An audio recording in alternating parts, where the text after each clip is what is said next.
Nazca lines. 1000 साल से ज्यादा अरसे तक वो सहरा के पुरतशद्दुद सूरज के नीचे बगैर किसी रुकावट के पड़े रहे। बहुत ज्यादा हैंसी नमूने, सरपुल और आदादो शुमार, इंसानी और जानवर दोनों, एक कदीम जमीन की बाज़गश्त, रेत के पार फैली हुई आसमानी कैनवस की तरह, जमीन पर किसी मकसद के साथ वक्त के साथ कुंदा है। जमीन से देखा जाए तो वो खाक में लकीरों से कुछ ज्यादा नहीं, लेकिन आसमान से, परिंदों, देवताओं और जदीद आंखों के दायरे में अब इनकी पूरी शान और शौकत के साथ मुशाहिदा किया जा सकता है, जो एक फनकाराना और दुरुस्तगी को जाहिर करता है, जो वजाहत से इनकार करता है। अब 100 साल से ज्यादा अरसे से वो प्रागैतिहासिक आसार कदीमा के अजीम राजों में से एक रहे हैं। जब 20वीं सदी की इब्तदाई दहाइयों में पहले हवाबाज इस तरह से गुजरे, बिल्कुल उसी तरह जैसा कि उस वक्त दुनिया के बहुत से दूसरे बड़े पैमाने पर गैर दरियाफ्त शुदा खित्तों ने, उन्होंने ऐसी दरियाफ्तें करना शुरू की जिन्होंने उनके जहनों को उड़ा दिया। वहीं सहराई फर्श पर सादा नज़र में जुग्राफियाई खुसूसियत के लिए काफ़ी बड़ा, एक 100 फुट लंबा आदमी जिसकी छेदने वाली उल्लू जैसी आंखें हैं, करीबी पहाड़ी से इशारा करने के लिए बाजू उठाए हुए है, 150 फुट से ज्यादा साइज की वेल की बेसाख्ता शक्ल, एक हमिंगबर्ड पर फैला हुआ, एक लोमड़ी, एक मकड़ी, दोगुना जख्म सरपल दुम के साथ एक बहुत बड़ा बंदर, 500 फीट चौड़ा एक कंडोर, दो बड़े हाथ जिनमें सिर्फ 9 उंगलियां हैं, एक ताकतवर दरख्त और बहुत कुछ। बहुत से, शायद ज्यादातर 1930 की दहाई में रिकॉर्ड किए जाने के लिए जिंदा रहने के लिए इतने खुशकिस्मत नहीं थे, जो अपनी तख्लीक के बाद से ज्यादातर मुकम्मल तौर पर तबाह हो चुके थे। माजी में कहीं भी 1500 और 2500 साल के दरमियान। इसके बावजूद मजीद सिर्फ जुज़वी तौर पर रिकॉर्ड किया जा सकता है, सदियों से रेत के जरिए छुपाया जा सकता है, या सड़कों या रिहाइश गाहों से पहले ही तबाह हो चुका है। एक जबरदस्त रेंगने वाला जानवर, मिसाल के तौर पर, सिर्फ चंद साल पहले पैन एमीन हाईवे की तामीराती टीमों के जरिए सुथरे तौर पर 2 हिस्सों में मिलाया गया था, लेकिन वो जिंदा रहते हैं। आज साइंसदान उन्हें जोग्राफियाई खतूत कहते हैं, और पीरू के इस खित्ते में पाए जाने वाले शायद पूरी दुनिया में सबसे ज्यादा मशहूर हैं। 20वीं सदी के पहले निस्फ में बियाबानों के वसी झंडों के साथ अब भी बड़ी हद तक नामालूम और नामालूम है। सहराए अतकारमा कुर्रा अर्ज के खुश्क तरीन इलाकों में से एक है। एंडीज और चमकते बहरुल काहिल के जबरदस्त रेंज के दरमियान फंसे हुए एक मुकम्मल तौर पर मुनफरिद मौसमी निज़ाम तश्कील पा चुका है। यहाँ तकरीबन कोई बारिश नहीं होती। चंद बारिशें जो होती हैं वो अजीम वाक़यात हैं। यहाँ की जिंदगी को तख्लीकी होना चाहिए। अगर साहिल के काफ़ी करीब हो तो समंदरी धुंध पर इन्हिसार करते हुए, और अगर ज़मीन में आगे हो तो पहाड़ों से छटपटा बहाव, सिर्फ साल के कुछ हिस्सों के लिए नदी के किनारे को भरने का। और फिर मुश्किलात के खिलाफ, या शायद उनके लिए बेहतर, मुश्किलात से मुत्तहिद होकर लोग यहाँ ना सिर्फ जिंदा रहें बल्कि ऊपर से तरक्की की मनाजिल तय की। अब एहतियात से साफ किए गए और पिछले 100 सालों में बरकरार रखे गए नाज़का लाइन अपनी पूरी शान व शौकत के साथ खड़ी हैं। तकरीबन 1500 साल कबल सहराए आताकामा के सख्त मंजरनामे में नामालूम मकासद के लिए ज़मीन में तराशी गई थीं।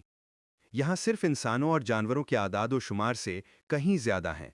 मिसाल के तौर पर जदीद कस्बे नाज़का के करीब सहरा के सिर्फ 30 मील के एक हिस्से में 800 से ज़्यादा सीधी लकीरें या ट्रेपेजॉइड्स को एहतियात से रिकॉर्ड किया गया है। वो हज़ारों मील तक फैलते हैं, ऊपर की स्याह मट्टी को हटाकर बराह रास्त बजरी लेफ्ट पैम्पर में शिकार करते हैं। बहुत से इतने बड़े हैं कि इन्हें सिर्फ आसमान से ही देखा जा सकता है। दीगर अपनी साफ और बहाल शुदा हालत में जगह जगहों और ऊंची ज़मीन से वाज़े तौर पर दिखाई दे रहे हैं, जिनकी सतह बहुत सी है। और फिर भी पड़ोसी पाल्पा वादी में और भी ज़्यादा हैं, जितने मिलना है। तकरीबन 400 मील तक फैली हुई नाज़का लाइनों पर मुश्तमिल मजमूई खित्ता। और ये सिर्फ वो लकीरें हैं जो अपने जुग्राफिया की तन्हाई से महफूज हैं, जो आज तक जिंदा हैं। ऐसे इलाकों में जहां सैलाब का ज्यादा खतरा है, या जहां आबादी मुस्तहकम रही है और पिछले चंद हजार सालों से बाकायदा ज़राअत में मसरूफ है, वहां बहुत कम जिंदा बच जाने वाले लोग नजर आते हैं। सिर्फ अजायबात के इशारे, जो शायद सदियों में यूरोपी आमद से बहुत पहले मौजूद थे। और जहाँ तक इनकी तख्लीक के मकसद का ताल्लुक है, नज़रियात का दायरा कई सालों के दौरान दुनिया से लेकर मावराए ज़मीन तक है। एलियंस के लिए लैंडिंग ग्राउंड्स, ओलंपिक तर्ज के एथलीट्स के लिए ट्रैकवेज, आबपाशी के रास्ते, फल्कियाती कैलेंडर्स, और यहाँ तक कि एक बहुत बड़ा नक्शा भी मुख्तलिफ तरीके से तजवीज़ किया गया है। حالیہ دہائیوں میں نئے زمانے کے فلسفے کے ساتھ ان کی وابستگی کی وجہ سے بہت سے ماہرین آثار قدیمہ نے مزید غیر واضح پیروز ثقافت کی گمنامی کو ترجیح دیتے ہوئے لائنوں سے گریز کیا ہے۔ تاہم آج لائنوں کے ایک بڑے نئے مطالعے کے نتیجے میں اور مجموعی طور پر 100 سے زائد آثار قدیمہ کی تحقیقات کے بعد ہم یقین کے ساتھ نازکا لائنوں کے بارے میں کچھ کہہ سکتے ہیں۔ اگرچہ ہمیشہ پراسرار رہا ہے، لیکن جس معاشرے نے انہیں تخلیق کیا اس نے بہت زیادہ معلومات حاصل کی ہیں۔ قدیم نام نہاد قدیم لوگوں کی صلاحیتوں کو کم کرنے سے کہیں زیادہ، جیسا کہ بعض اوقات آج بھی نظریہ تسازوں کے ذریعے تجویز کیا جاتا ہے، ان لوگوں کی طرف سے خطوط کو الگ کرنا ناممکن ہے۔ یہاں ایک جنگلی طور پر نفیس ثقافت تیار ہوئی ہے، نازکا اور پالپا وادیوں میں تقریباً 2000 سال پہلے۔ نازکا کا شہر ایک غیر معمولی جگہ ہے۔ آج تقریباً 40,000 لوگوں کا گھر ہے، علاقے کا سب سے بڑا آبادی کا مرکز۔ یہ حقیقت میں ایک قصبہ ہے، دنیا کے اس حصے میں پھیلے ہوئے ملینوں شہروں جیسا کچھ نہیں۔ اگرچہ ہسپانوی نوآبادیات اس کی جڑوں میں 400 سال پرانی پیسکو شراب کی صنعت کے ساتھ جڑی ہوئی ہے، جو ابھی بھی اس خطے پر حاوی ہے، لیکن اس کی تاریخ اب لگ بھگ جغرافیائی خطوط کی دریافت اور اس کے ساتھ آنے والے سیاحوں کی تیزی سے جڑی ہے۔ 1950 اور 60 کی دہائیوں کے بعد سے دنیا کے کونے کونے سے آنے والے مسافروں نے فکری کوششوں اور اس کے درمیان کی ہر چیز کے لیے ارد گرد یاترا پر اپنا راستہ بنایا ہے، اور ان سالوں میں اگر کوئی وزٹر قریبی نازکا لائنوں سے باہر نکلنا تھا جو پین امریکن ہائی وے کو گھیرے ہوئے ہیں، تو تقریباً یقینی طور پہ وہ ایک تنہا فرد سے ملیں گے۔ تقریباً ہر روز 40، 50، 60 اور 70 کی دہائیوں میں وہ وہاں نقشہ سازی، صاف کرنے اور اس منفرد ناقابل شناخت ڈرائیو کے ساتھ کام کرنے کے لیے وہاں سے نکلے گی۔ اس کا نام مریا رائکر تھا، اور آج نازکا میں وہ اب بھی ایک مقامی ہیرو ہے۔ 50 سال سے زیادہ عرصے تک نام نہاد لیڈی آف نازکا نے لائنوں، صفائی، نقشہ سازی، ریکارڈنگ، تحریر اور نظریہ سازی پر کام کیا، جیسا کہ آج بھی ہوتا ہے۔ لائنوں پر گاڑی چلانے سے ناقابل تلافی نقصان ہوتا ہے۔ پتھریلی اور ریتیلی زمین کی وجہ سے بعض اوقات ناممکن ہونے کا ذکر نہیں کرنا۔ رائکر صرف پریشانی کے ساتھ پریشان نہیں کیا، اس کے بجائے صبح سویرے لوکل بس پکڑنا اور جہاں تک اسے پہنچنے کی ضرورت ہو وہاں پیدل چلنا۔ اس نے جن سطروں اور آنکڑوں کا مطالعہ کیا وہ پین امریکن ہائی وے سے 1 گھنٹے کے پیدل سفر کے اندر موجود تھے۔ بہرحال دوپہر کی دھوپ سے بھرے لنچ اور سایہ دار آرام کے بعد وہ شام کو دوبارہ بس کا استقبال کرتی اور کئی دہائیوں کو بار بار لکھنے کے لیے گھر واپس چلی جاتی۔ جنگوں کے درمیان ویمار جرمنی میں پرورش پانے والی مریا رائک نے 1930 کی دہائی میں امریکہ منتقل ہونے سے پہلے سائنس اور ریاضی میں اچھی تعلیم حاصل کی تھی۔ بالآخر اسے امریکی مونرک پال کاسک کے معاون کے طور پہ فون کیا گیا، جو امریکہ کی قدیم ثقافتوں پر ایک مشہور اتھارٹی ہے۔ نازکا لائنوں کی ابتدائی دریافت کے وقت کاسک ایک نوجوان تھا جس نے قدیم آبپاشی کے نظاموں سے ان کے ممکنہ روابط پر زور دینے کے ساتھ اپنے آخری سالوں کا بیشتر حصہ ان کے مطالعے کے لیے وقف کیا۔ 1949 میں نیو یارک واپسی کے بعد رائک نے اپنا کام جاری رکھا۔ لکیروں کی پہیلی ریاضی کے ذہن رکھنے والے پہیلی حل کرنے والے کے پوچھ تاچھ کے لیے بہترین جستجو کو ثابت کرتی ہے۔ نازکا لائنوں اور قدیم پیرو کے لوگوں کا ایک بہت بڑا مقبول بنانے والا، جنہوں نے انہیں بنایا۔ رائک کی پہلی کتاب جس میں اس کے کام کی تفصیل دی گئی تھی، اسرار پر صحرا، بھی 1949 میں شائع ہوئی تھی، جس میں بہت سے ذہین مشاہدات تھے جو صرف اس علاقے کو قریب سے جاننے والا شخص ہی بنا سکتا تھا، جس نے وہاں کام پر برسوں گزارے تھے۔ چونکہ کوئی بھی جو اس علاقے کا دورہ کرتا ہے وہ شہر سے باہر جاتے ہی فوری طور پر معلوم کر سکتا ہے، اصل میں ایک نازکا لائن بنانے کا عمل نسبتاً آسان ہے۔ پیمپر، جس کا مطلب سادہ ہے، 2 تہوں سے بنا ہوتا ہے۔ ایک گہرا آتش فشاں مٹی جس کے نیچے گلابی ریت ہوتی ہے۔ بہت سی نازکا لائنیں اونچی زمین کے اوپر سے گزرتی ہیں، لیکن یہ وادی کے فرش پر ہے جہاں وہ واقعی جنگلی ہو گئے تھے۔ یہاں کی فلیٹ زمین ایک آسان کینوس کے طور پر کام کر رہی ہے۔ اوپر کی مٹی کو ایک طرف لے جانے سے کوئی بھی آنے والا لائن بنا سکتا ہے۔ آج مقامی کاروبار اور یہاں تک کہ پیار کرنے والے جوڑے پیغاموں کے لیے پہاڑوں کا استعمال کرتے ہیں۔ بہرحال جہاں تک زمینی سطح پر لائنوں کا تعلق ہے، صرف ہوا سے نظر آتا ہے۔ شروع سے ہی غیر روایتی خیالات پروان چڑھتے رہے ہیں۔ ایک مشہور خیال یہ تھا کہ نازکا نے اوپر سے پیمپر دیکھنے کے لیے گرم ہوا کے غبارے بنائے ہوں گے۔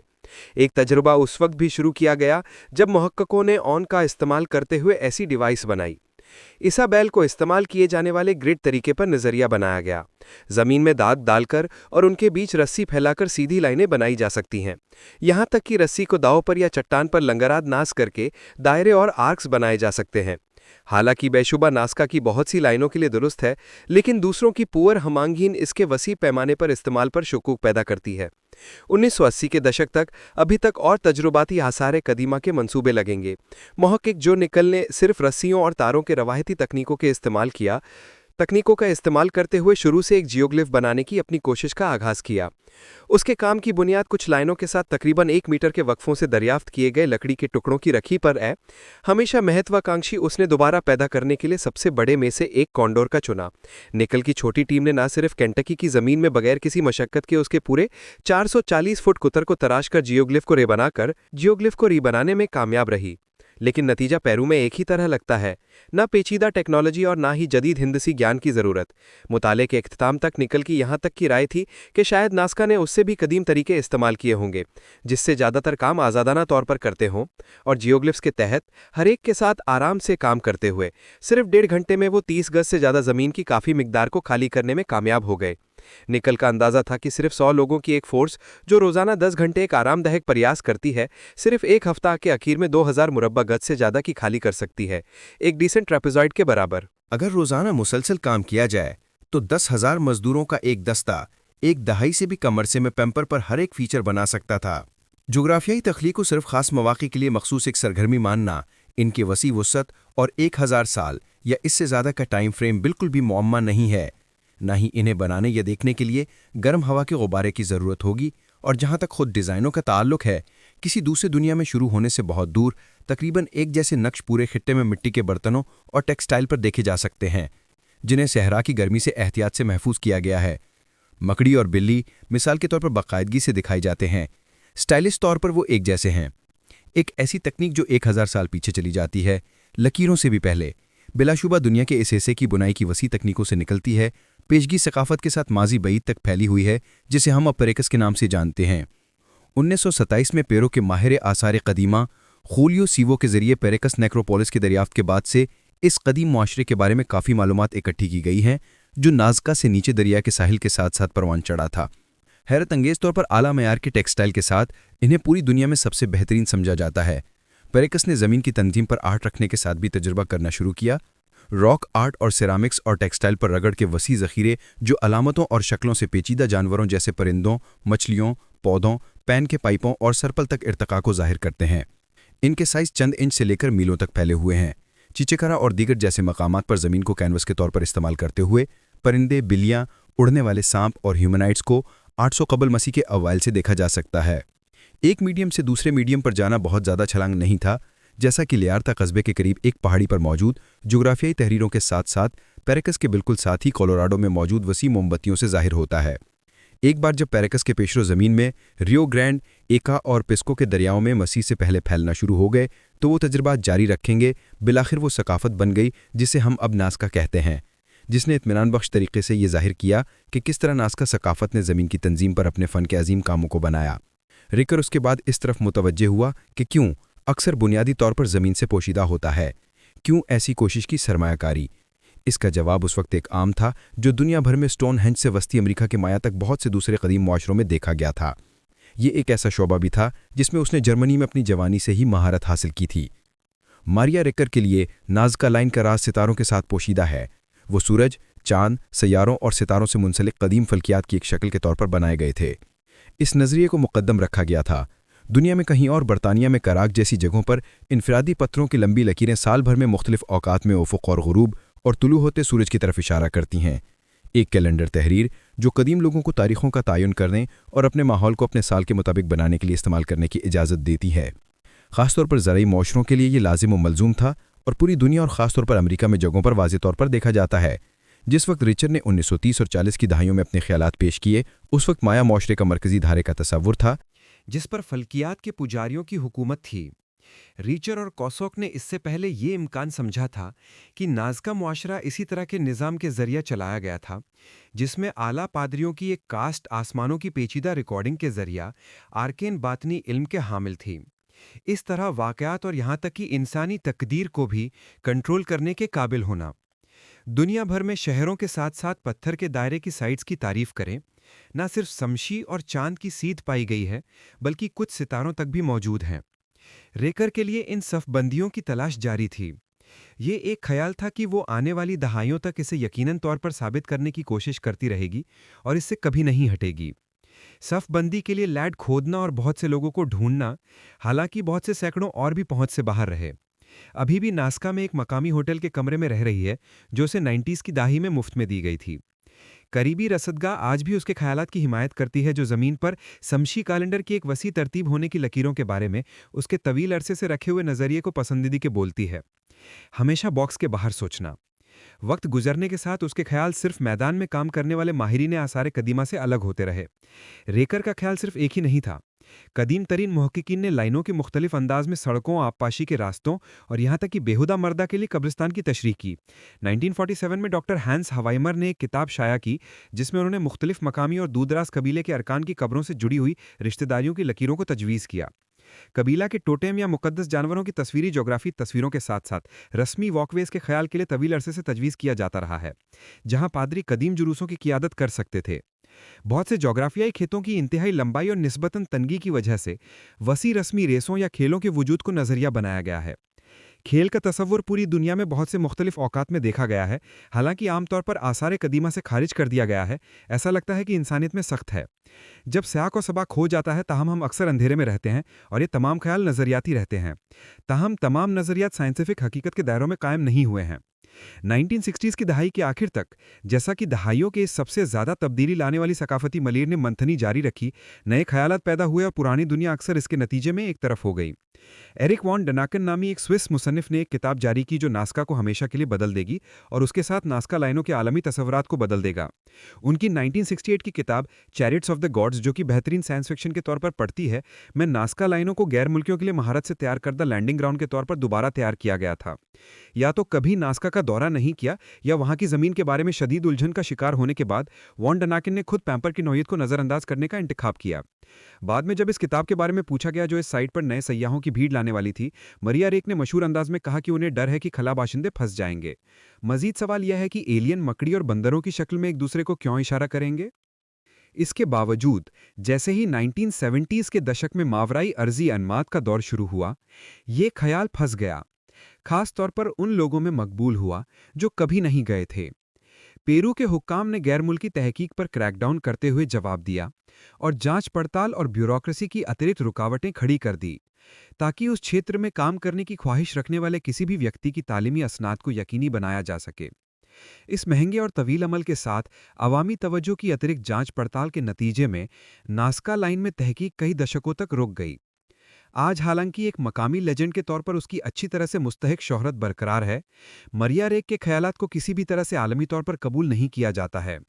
زیادہ تر ناسکا لائنوں اور جغرافیائی خطوں کا ستاروں سے کوئی تعلق نہیں ہے۔ اس سے کوئی فرق نہیں پڑتا کہ انہوں نے کتنی کوشش کی، نظریہ مکمل معنی نہیں رکھتا۔